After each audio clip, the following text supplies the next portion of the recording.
खूप छोटा आहे, पण इतिहासामध्ये खूप असा महत्त्वाचा मानण्यात आलेला किल्ला आहे. हा किल्ला इसवी सन 800 ते 1000 सालामधला किल्ला असावा असं इतिहास तज्ञांचं मत आहे. पण आपल्या भागामध्ये सगळ्यात अगोदर 1585 मध्ये निजामशाही आली. त्यावेळेस निजामशाहीचा सरदार मलिक अहमद निजामशाह याने हा किल्ला निजामशाही दाखल केला आणि या किल्ल्याला आमनगड असं नाव ठेवलं होतं. मग त्यांनी काही काळ राज्य केल्यानंतर ना 1657 मध्ये शिवाजी महाराजांनी कोकणातील काही किल्ल्यांबरोबर हा किल्ला पण आपल्या स्वराज्यात सामील करून घेतला आणि या गडाला वितंडगड असं नाव ठेवलं होतं. या किल्ल्याचा मेन उपयोग म्हणजे आपल्या राज्यातल्या 12 मावळांपैकी ह्या पवन मावळावरती नजर ठेवण्यासाठी आणि शत्रूंवरती वचक ठेवण्यासाठी आपल्या स्वराज्याचे सरसेनापती नेताजी पालकर यांना 1660 मध्ये या किल्ल्याची किल्लेदारी मिळाली होती.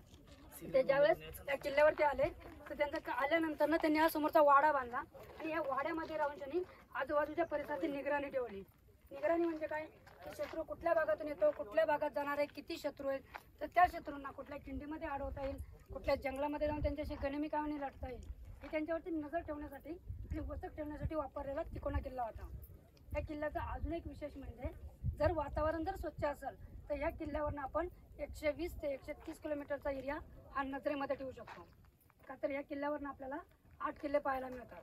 आज दुर्गट वातावरण असल्यामुळे आपल्याला किल्ले नाही बघायला मिळणार, पण मी दिशा दाखवू शकतो. ह्या समोरच्या साईडला हा जो झेंडा आहे ह्याच्या समोरच्या साईडला लोहगड विसापूर येतो. किल्ल्याच्या मागच्या साईडला तुंगा आणि मोरगिरी आहे आणि अजूनही वातावरण जर स्वच्छ झालं तर या साईडला आपल्याला राजगड, तोरणा, सिंहगड आणि पुरंदर असे 8 किल्ले बघायला मिळतात. मी 8 किल्ल्यांवरचा मेसेज एकत्र करणे, इतर किल्ल्यांवरती पाठवणे आणि आजूबाजूच्या परिसरावरती नियंत्रण ठेवण्यासाठी वापरलेला तिकोना किल्ला होता. 1665 मध्ये जो पुरंदरचा तह झाला त्या तहामध्ये जे महाराणी मिर्झाराजे जयसिंगला 23 किल्ले दिलेले होते, त्या 23 किल्ल्यांमध्ये तिकोना सुद्धा दिलेला होता. पण तह मोडल्यानंतर जे किल्ले आपल्याकडे घेतले ते आपल्याकडेच राहून गेले. जरी किल्ला हा 1657 मध्ये आपल्या स्वराज्यात आलेला होता तरी छत्रपती शिवाजी महाराज या किल्ल्यावरती आल्याची नोंद मिळत नाही. पण 1682 मध्ये संभाजी महाराज काही दिवस या वाड्यामध्ये वास्तव्याला होते. 1660 मध्ये नेताजी पालकर सुद्धा या वाड्यामध्ये राहिलेले आहेत आणि 1682 मध्ये संभाजी महाराज सुद्धा या वाड्यामध्ये काही दिवस वास्तव्याला होते. तर त्या काळामध्ये औरंगजेबचा मुलगा अकबर हा आश्रयासाठी पवनमाळामध्ये आला होता. तर त्याला माहित होतं की आपल्याला कुठलाही राजा आश्रय देऊ शकत नाही, पण एकच राजा आश्रय देऊ शकतो ते म्हणजे संभाजी महाराज. मग त्याने एक किल्ला संभाजी महाराजांना आश्रयाला मागितल्यानंतर ना संभाजी महाराजांनी तिकोना हा किल्ला 12 ऑगस्ट 1682 मध्ये अकबरला राहण्यासाठी दिला. तर त्याला इथलं वातावरण न मानवल्यामुळे त्याने आपोआप सोडला आणि हा किल्ला परत आपल्या मराठ्यांकडे आला. मग मराठ्यांनी काही काळ राज्य केल्यानंतर ना 1818 मध्ये ज्यावेळेस इंग्रजांची आणि मराठ्यांची मोठी लढाई झाली, ही सगळ्यात शेवटची लढाई, सगळ्यात मोठी लढाई, तर त्या लढाईमध्ये आपल्या महाराष्ट्रातल्या किल्ल्यांचं जवळजवळ 70% नुकसान झालं. आता त्यावेळेस इंग्रजांचा एक अधिकारी होता कर्नल तातर, तर त्याला माहित होतं की आपण किल्ल्यावरती जाऊन मराठ्यांसमोर लढणं आपल्याला शक्य नाहीये. मग त्यांनी किल्ल्याच्या पायथ्यावरनं किल्ल्यांवरती सुरुंग आणि तोफा लावल्या आणि 1818च्या लढाईमध्ये आपल्या महाराष्ट्रातले किल्ले हे पूर्ण उद्ध्वस्त करून टाकले. आता 1818च्या लढाईमध्ये आपल्या महाराष्ट्रातल्या किल्ल्यांचं जवळजवळ 70% नुकसान झालं तर झालं, राहिलेल्या 30%पैकी 20% हे आपण केलेलं आहे आणि राहिलेला फक्त 10% गड किल्ला आहे. तर 20% हे तुम्ही मला सांगी कसं काय? याचं साधं उदाहरण आपल्यासमोरच आहे. ते किल्ल्यावरती येताना प्रत्येकाच्या पाठणीवरती एक एक बॅग असते. बॅगमध्ये पिण्याचं पाणी असतं, खाण्याच्या वस्तू असतात. हे घाम फुटसपर्यंत थकसपर्यंत आपण किल्ल्यावरती घेऊन येतो. पण किल्ल्यावरती आल्यानंतर ना पहिलं नियोजन काय असतं आपलं? फोटो काढण्याचं. मग फोटो काढताना आपण कुठल्या वास्तूवरती उभे आहोत, कुठल्या भिंतीवरती उभे आहोत, आपण कुठल्या बुर्जावरती उभे आहोत, आपण हे पाहत नाही.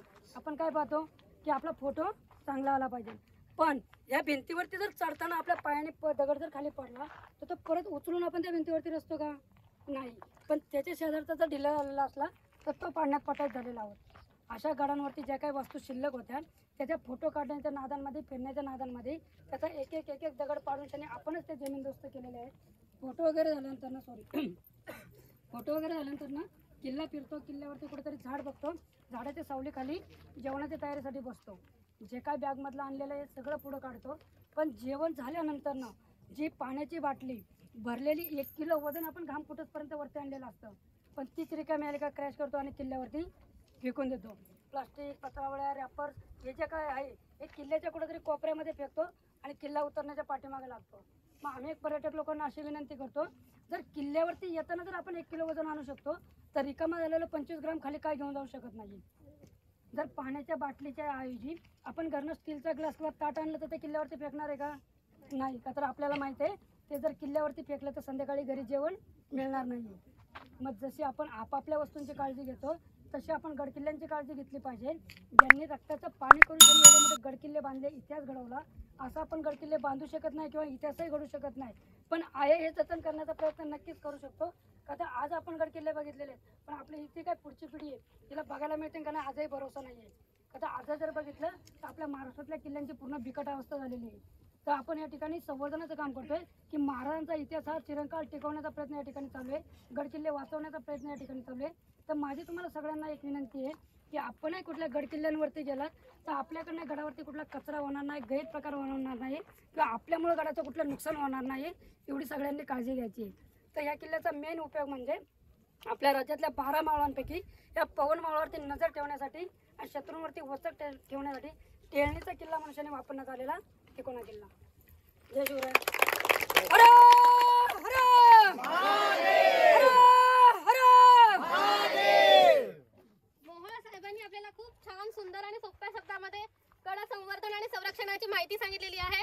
तर मी आपल्याला विनंती करते की प्लीज आपण ते आचरण. भूपती प्रजापती सुवर्ण रत्न श्रीपती अष्टवदान जागृत अष्टप्रधान वेष्टित न्याय अलंकार मंडित शस्त्रास्त्र शास्त्र पारंगत राजनीती धुरंधर प्रौढ प्रताप पुरंदर क्षत्रिय कुलवतांश सिंहासनाधीश्वर राजाधिराज श्री शिवछत्रपती शिवाजी महाराज की जय. बघायला गेलं तर सामरिक महत्व नाहीये, पण तुमच्या माझ्या मनात आणि इथल्या लोकांच्या मनात त्याच्याबद्दलच्या ज्या भावना आहेत त्या भावनांना आदर देऊन ते जे काम करतायत त्या कामाप्रती कृतज्ञता व्यक्त करण्यासाठी अखिल महाराष्ट्र गिर्यारोहण संस्थेतर्फे आपण त्यांचा सत्कार करणार आहोत. मी संदीप मळेकरजींना विनंती करतो की त्यांनी मोहोळ साहेबांचा सत्कार करा.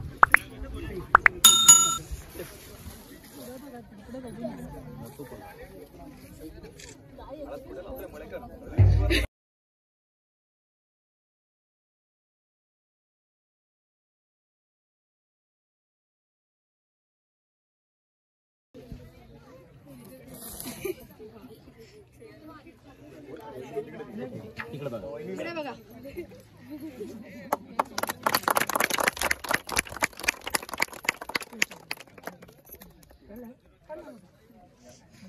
धन्यवाद. सर्वांचे आभारी. तसंच त्यांच्या सौभाग्यवती रंजना मोहोळ यांचाही आपण सत्कार करणार आहोत.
जय जिजाऊ, जय शिवराय.